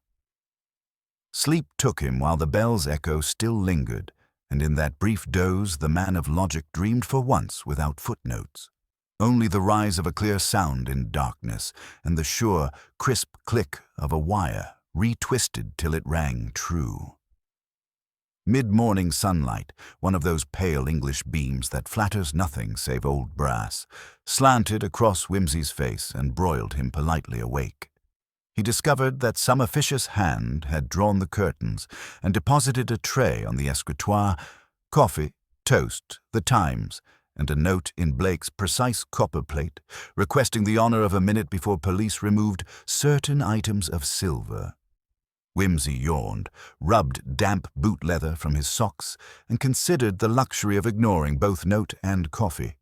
But duty, like indigestion, is rarely improved by delay. He drank, burned his tongue, and padded down to the pantry.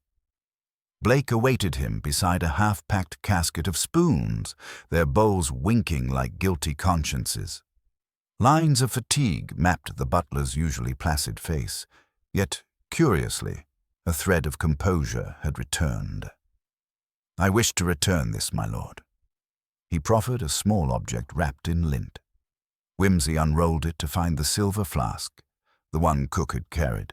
Polished but unmistakable, its rim etched now by reagents and by tragedy. "It should go to the court," the butler continued, voice steady. "But before it becomes evidence, I hope to show you something I found beneath the lining." A delicate prod released a sliver of paper hidden in the false bottom. 3 initials, ECS, and a date 5 years earlier, the day Castair's first entered Tressling service. Underneath, in another hand and fainter ink, 2 words. "Trust this." Her last faith in him, Whimsy murmured. Mrs. Belling must have added the postscript when she realized faith was misplaced. He folded the paper, slipped it into his pocket. "You have done well to rescue it." Blake's shoulders eased an inch. Inspector White says I remain at liberty till the inquest. That is leniency I scarcely merit. Nevertheless, accept it, Whimsy advised. The house will need an honest steward to right what lately went askew. He selected a spoon, examined his reflection in its bowl, grimaced at the distortion, and set it back. Where are Mayhew and the rest? Most servants attend the constables, inventorying rooms associated with the prisoners. Lady Tressling supervises. Blake hesitated. My lord, a queer rumor has begun, that a third jar of acid exists. The 2 recovered at Tixover do not account for all the nitrate purchased. Whimsy raised an eyebrow. Indeed, I had hoped the ledgers exaggerated, but arithmetic is a jealous science. Did Vivian mention another hiding place?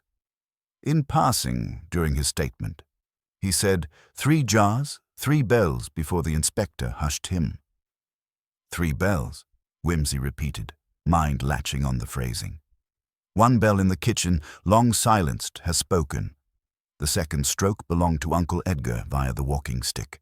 The 3rd, where would a conspirator plant a bell none suspect? Blake shook his head, baffled. Whimsy tapped the flask against his palm.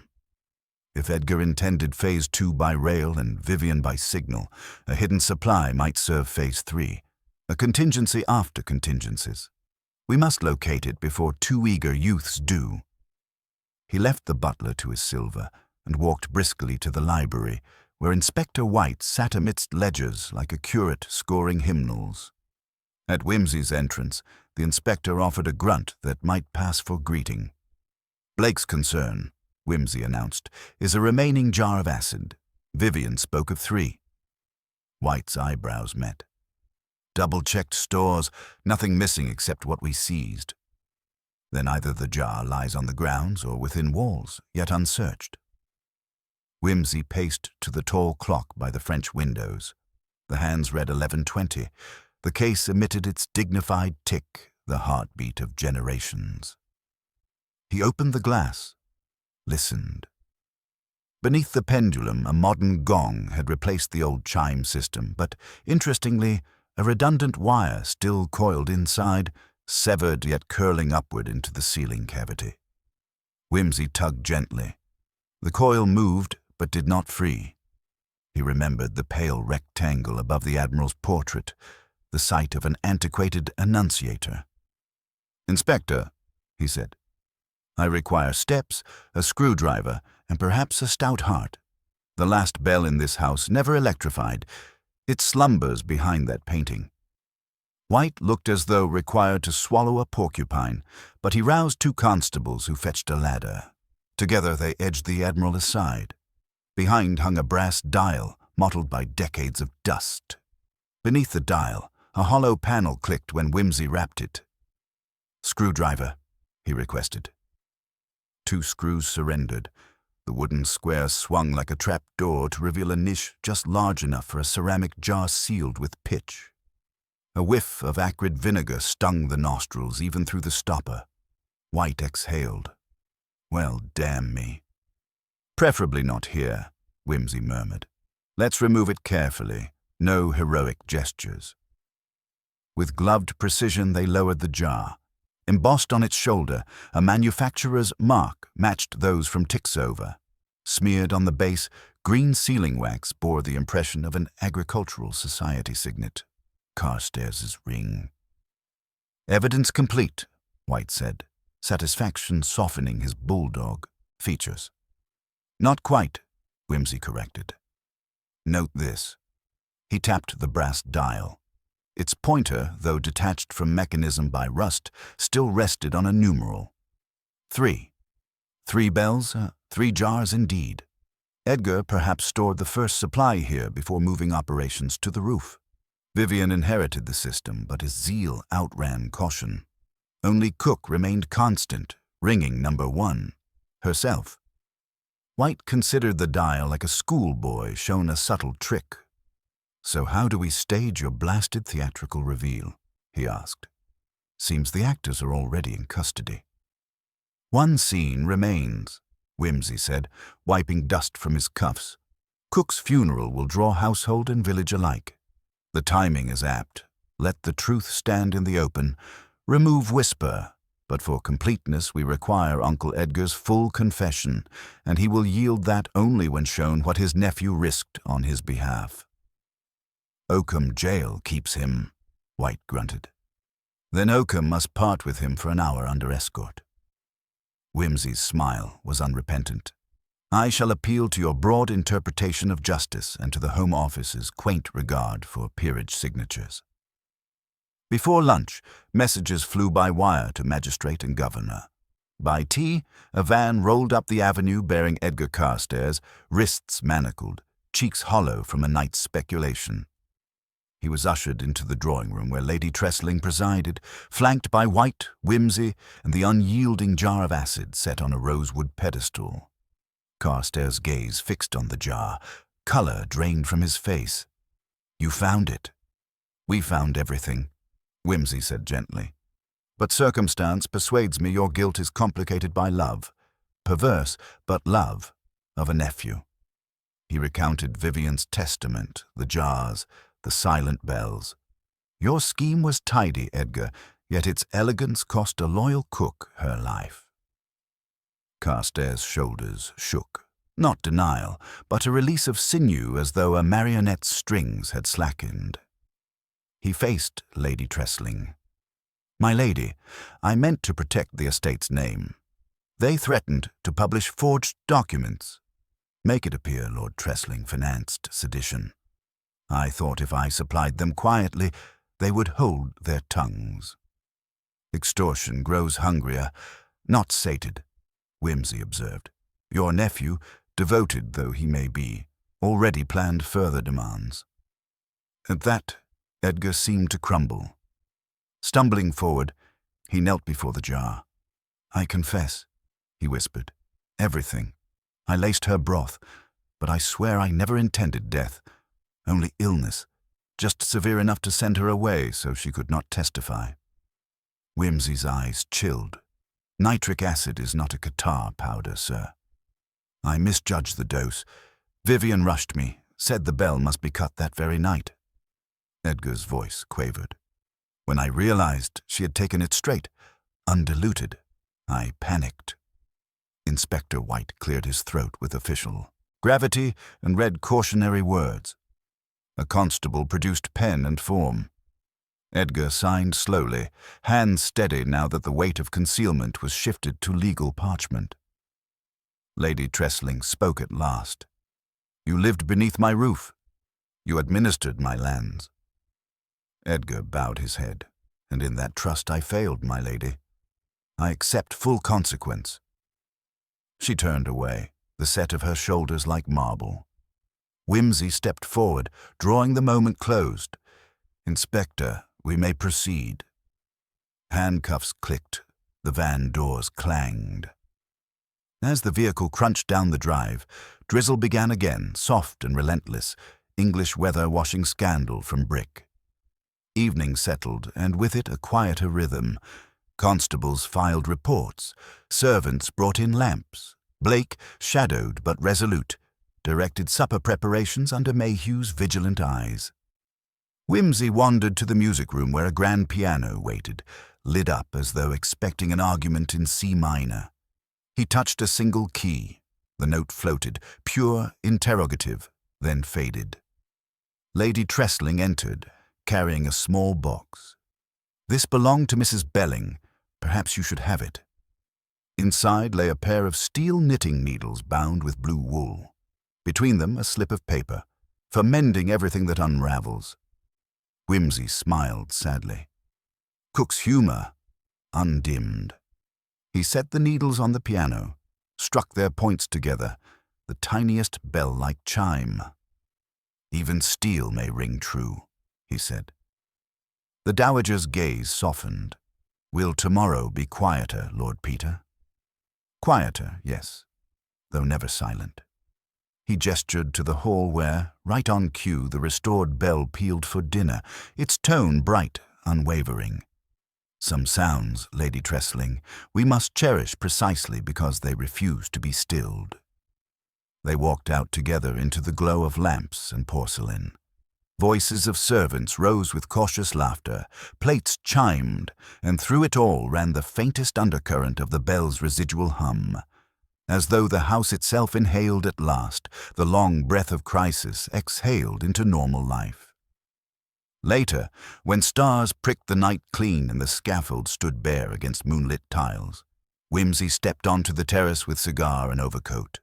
Smoke curled upward, dissipating among rafters, no longer hiding jars or traitors.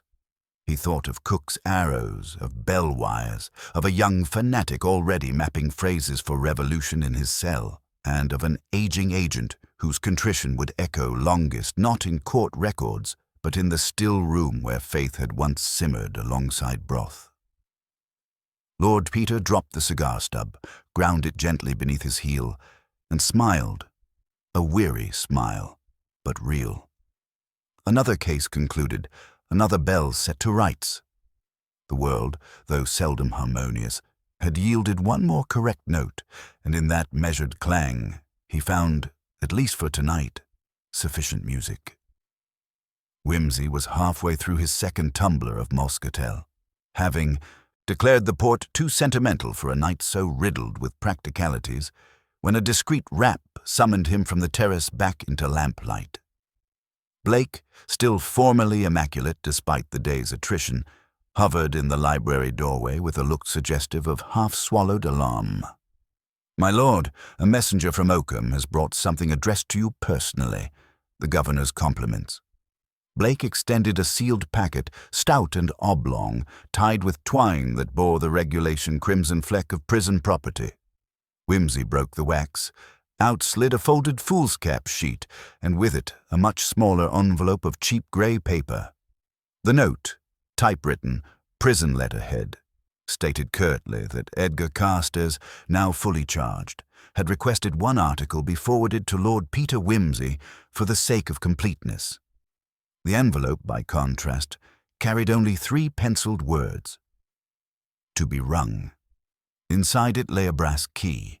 Brass, narrow-bitted, polished by years of pocket warmth, yet bearing a trefoil ward unlike any cupboard key used at Tressling. Whimsy flipped it in his fingers and heard, in imagination, a bell note resonating down some forgotten conduit. He found a slip of handwriting on the foolscap's reverse. Edgar's spidery scrawl. There was always a fourth. "The house is older than your diagrams." She knew. God forgive me. Whimsy let out a long, silent whistle.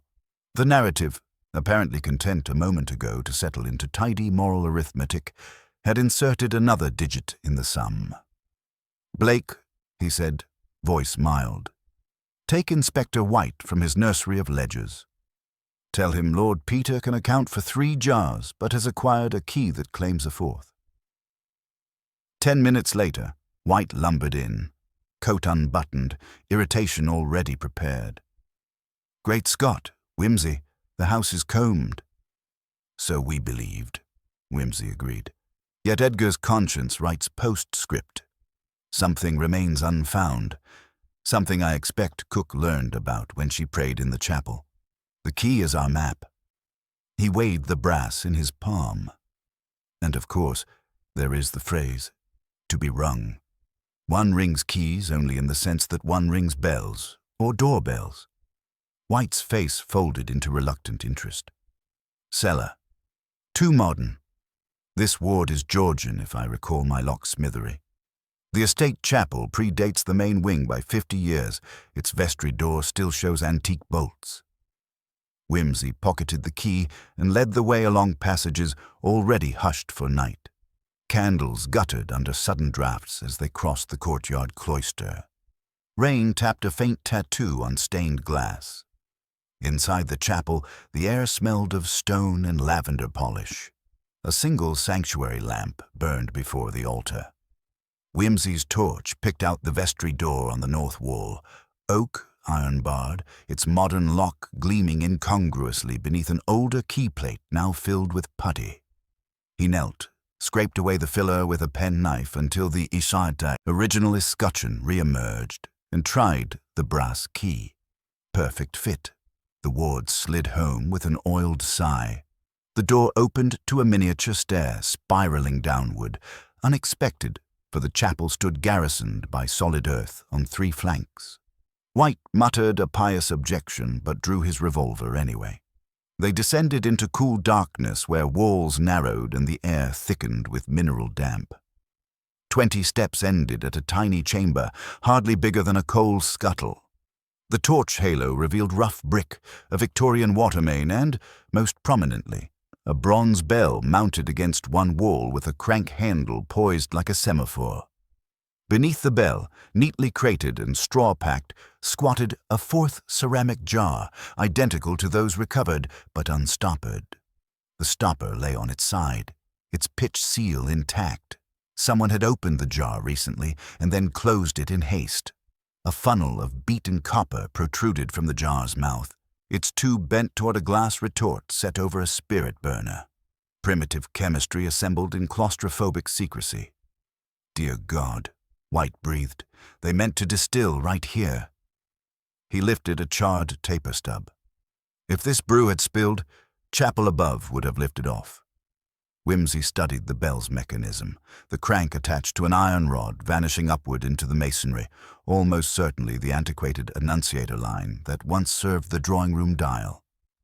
Edgar's inscription, to be rung, a signal perhaps, or an alarm should the operation overheat. Cook, when she slipped away to pray, may have confronted him here, found apparatus waiting. He pocketed the key again.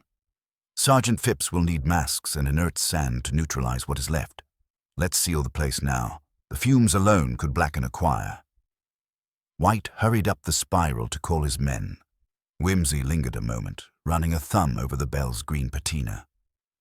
So, he thought, this is where her courage finally broke his. He honored the silent brass with a brief bow, then followed.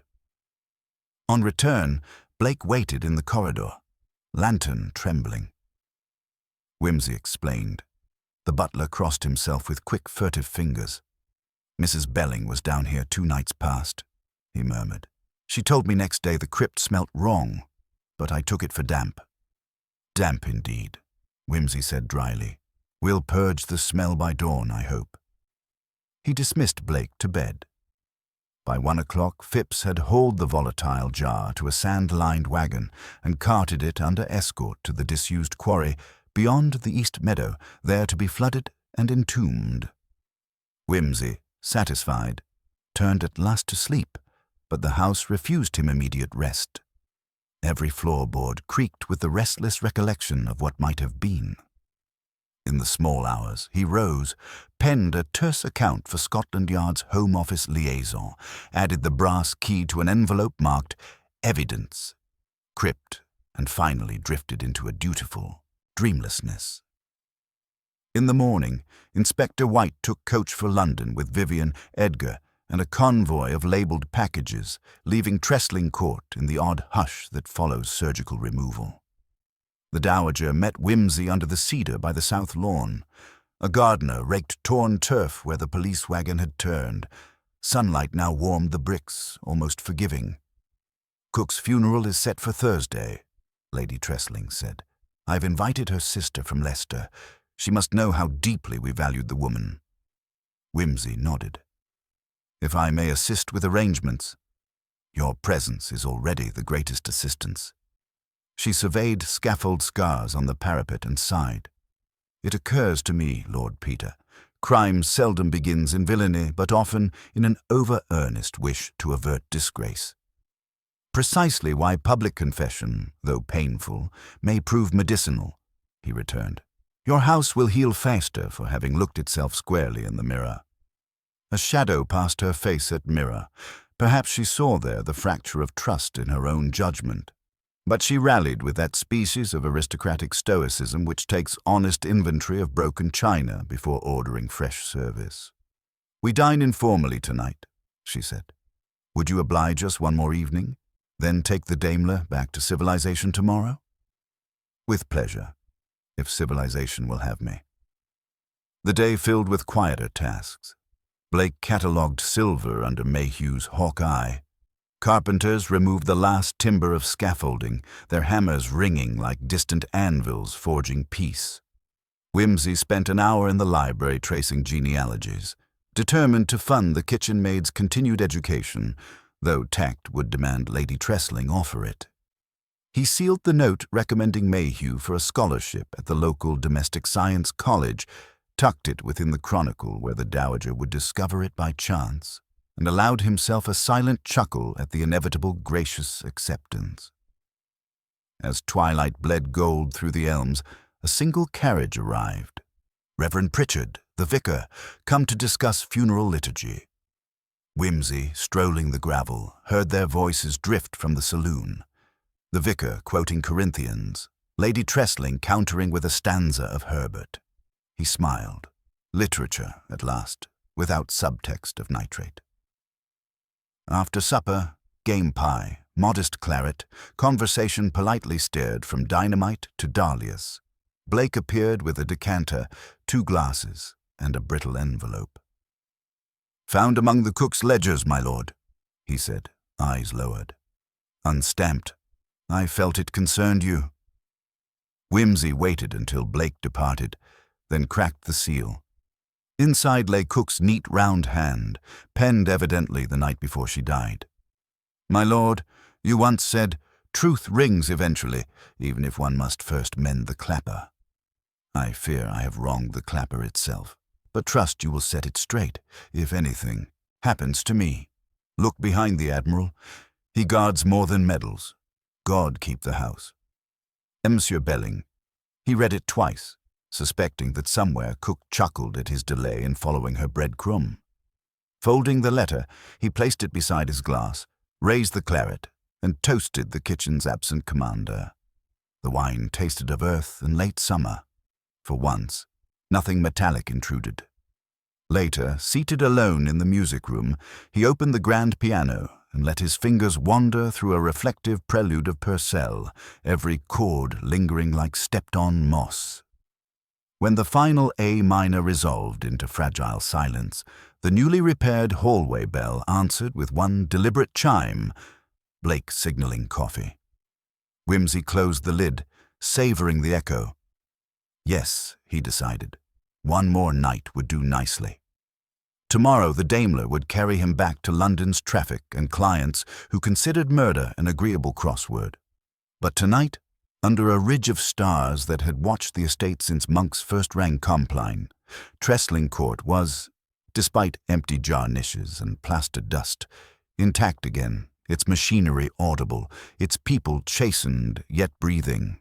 A bell could be muted, a wire severed, a conscience bribed.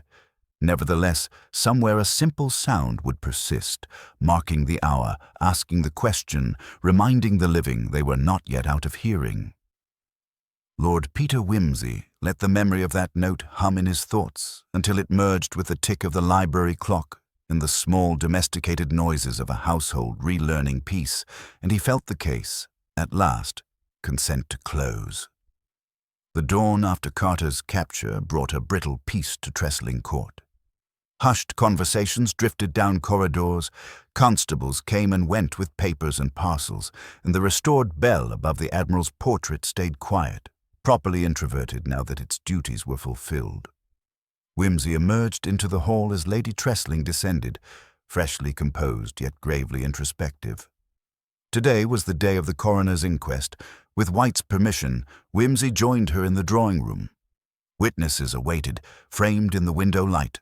Blake, Mayhew, Reverend Pritchard, even Snaith, summoned back to testify regarding access to the roof and ladder. They spoke in measured tones. Facts only, no flourishes. Blake spoke last, hands trembling but voice firm. He described discovering Mrs. Belling's papers, her hidden note behind the Admiral's portrait, and restoring the bell after the murder.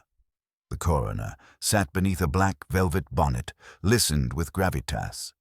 He peered over bifocals at cards of evidence, acid jars, the flask, the crypt bell and key, and the ledger lifted from Carter's satchel.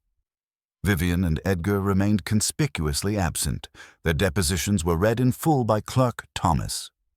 Their statements admitted usage of the jars, wire-cutting, and physician's subterfuge, but attributing direct poisoning to Edgar's dosing and Vivian's enabling. Lady Tressling rested a hand on Whimsy's arm as the coroner cleared his throat. "Gentlefolk, I hereby invite your verdict. Did the sad death of Mrs. Belling arise from the actions of the late Mr. Edgar Carstairs?" He glanced at the jury. Farmers, magistrates, and one retired colonel nodding solemnly. Whimsy, seated to one side, sensed something unresolved. No witness had yet defined the crypt bell's purpose, nor revealed that Mrs. Belling had discovered the operation before her end.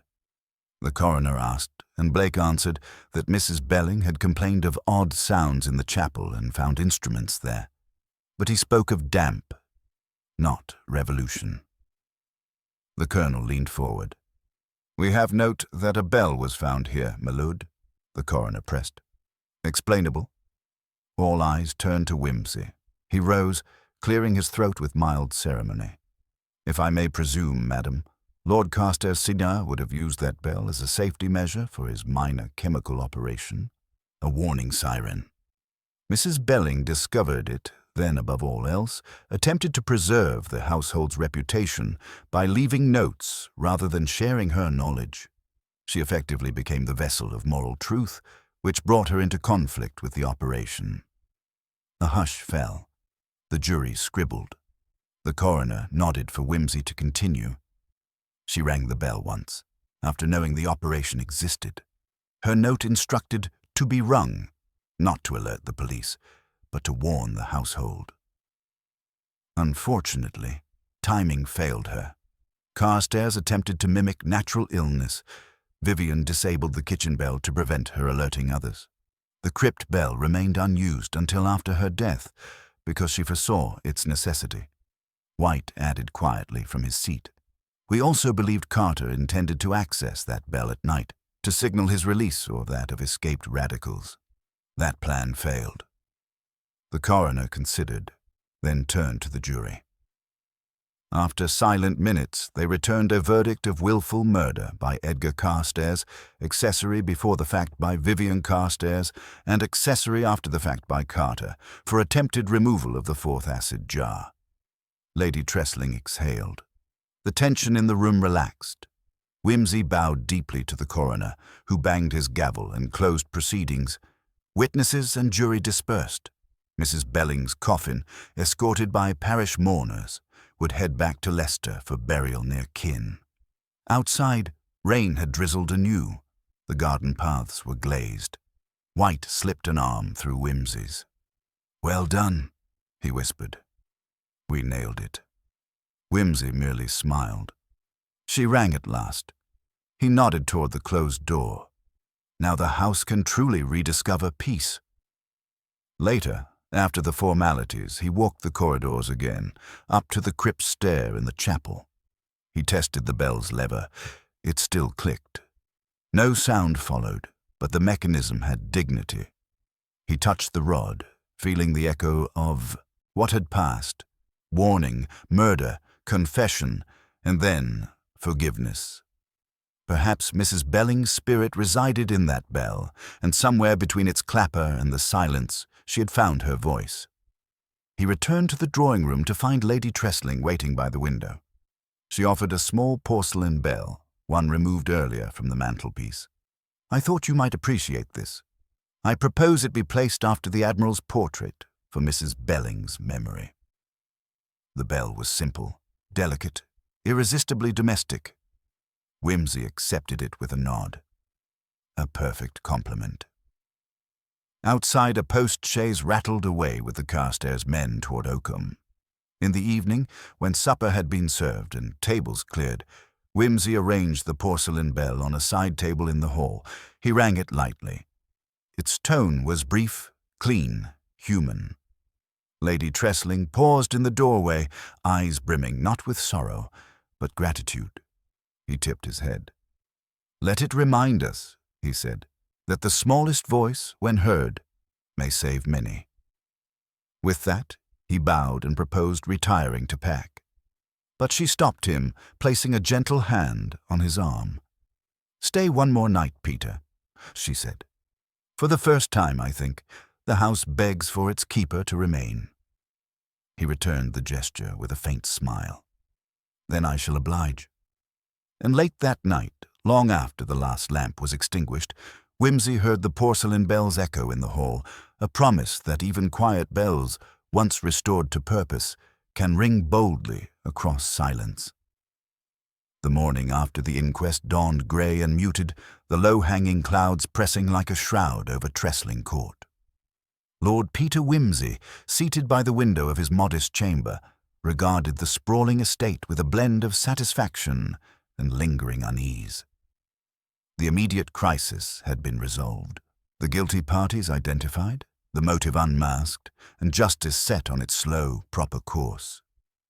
Yet the house, with its dim corridors and faded portraits, seemed to hold its breath, as if still reluctant to release its secrets completely. Whimsy's thoughts were interrupted by a discreet knock at the door.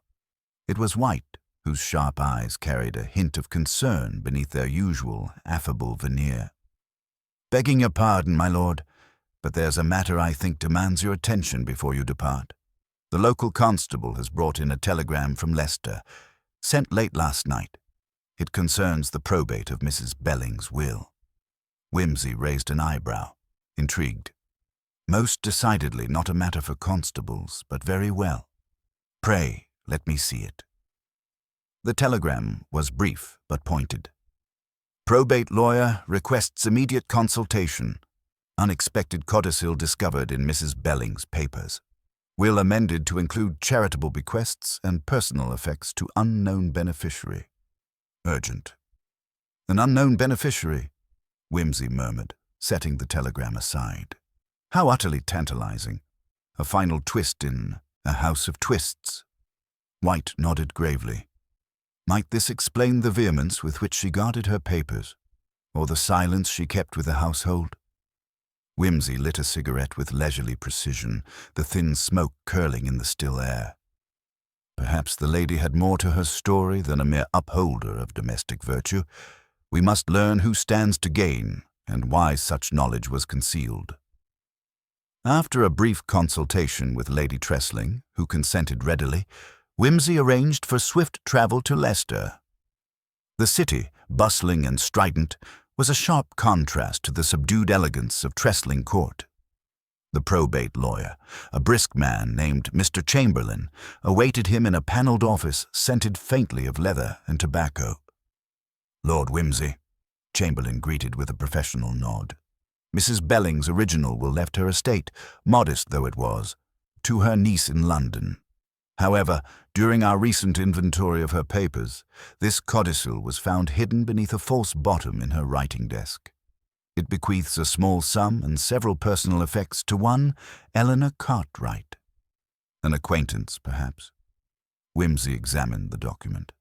The handwriting was undoubtedly Mrs. Belling's, neat, precise, with occasional flourishes. The codicil stated that Eleanor was to receive a set of letters described only as matters of the heart and conscience. The rest of the estate was bequeathed to charitable institutions favored by Mrs. Belling. "Eleanor Cartwright," Whimsy mused, a name not mentioned in any of our inquiries. Chamberlain shrugged. Nor was she listed in the household records or among any known relatives. "We have searched local registries without success. It seems Mrs. Belling had a secret connection, one she wished preserved beyond her death." Whimsy's gaze darkened momentarily. The hidden letters may well be the key to understanding Mrs. Belling's final years, and perhaps the true reason for her demise. Back in Tressling Court, the detective wasted no time. Under the watchful eye of White and Lady Tressling, the locked writing desk was carefully opened, revealing the codicil and a leather-bound portfolio. Inside lay a bundle of aged letters tied with a faded ribbon. The envelopes bore no return addresses, but were postmarked from various towns across England. Whimsy began reading the first letter aloud, its tone formal, yet suffused with a restrained affection. "My dearest Eleanor, it has been many months since last I wrote, and yet the burden grows heavier with each passing day. The household's dark undercurrents are no longer a secret to me, and I fear my silence will be my undoing." As he continued, the letters unfolded a narrative of quiet despair, of love concealed and dangers endured in silence.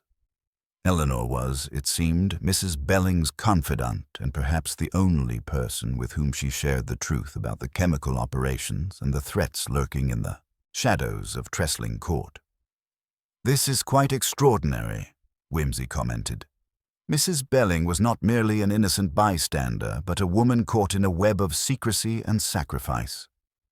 Lady Tressling's eyes shimmered with unshed tears. "If only she had spoken sooner, perhaps we might have prevented such tragedy."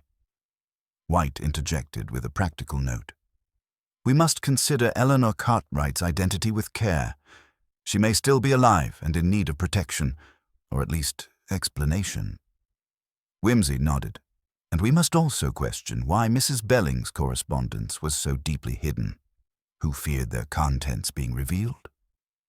The investigation now took a new direction, to trace Eleanor Cartwright. Using the postmarks, Whimsy and White plotted a route, tracing Eleanor's movements across the country, each town revealing fragments of a story cloaked in discretion and fear. At a small vicarage in the Cotswolds, an elderly clergyman recalled a Miss Cartwright, a woman of gentle demeanor who had once sought sanctuary following a scandal in London.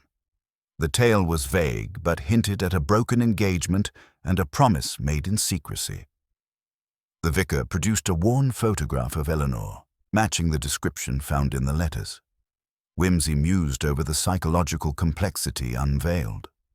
Eleanor, a woman marked by loss and discretion, had been entrusted with Mrs. Belling's truth, perhaps to shield a reputation or protect others still living. Returning to Tressling Court, Whimsy pondered aloud to White the significance of the codicil and letters in light of the recent murder and confession. It seems Mrs. Belling's death was more than a matter of poisoned air or chemical mishap.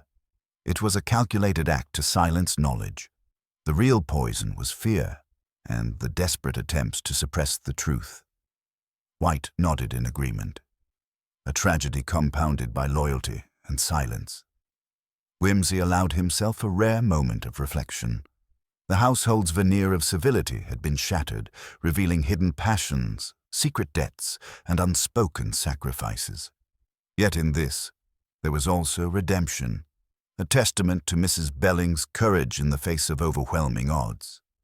He resolved to ensure Eleanor Cartwright was found, that the final chapter of this tale would be written with honesty and grace. The day closed with Whimsy once more in the great hall, porcelain bell in hand. The delicate chime echoed softly, a reminder that even the smallest voice, when finally heard, can ring out with resounding clarity. Lady Tressling approached, her expression softened by newfound peace. "Thank you, Lord Whimsy, for restoring not just order, but dignity." He inclined his head, dryly pleased yet humble. "It is the privilege of those who delve into shadows to bring forth light, however faint." As he prepared to depart, the detective allowed himself a final, arch observation to Lady Tressling. "One might say, madam, that the greatest mystery of all is how the cook didn't ring for help, yet in the end, she rang the bell of truth." With that, Lord Peter Whimsy vanished into the mist, leaving behind a house restored not only in bricks and mortar, but in spirit. The late afternoon light filtered through the mullioned windows of Tressling Court's great hall, casting long shadows over the gathered company.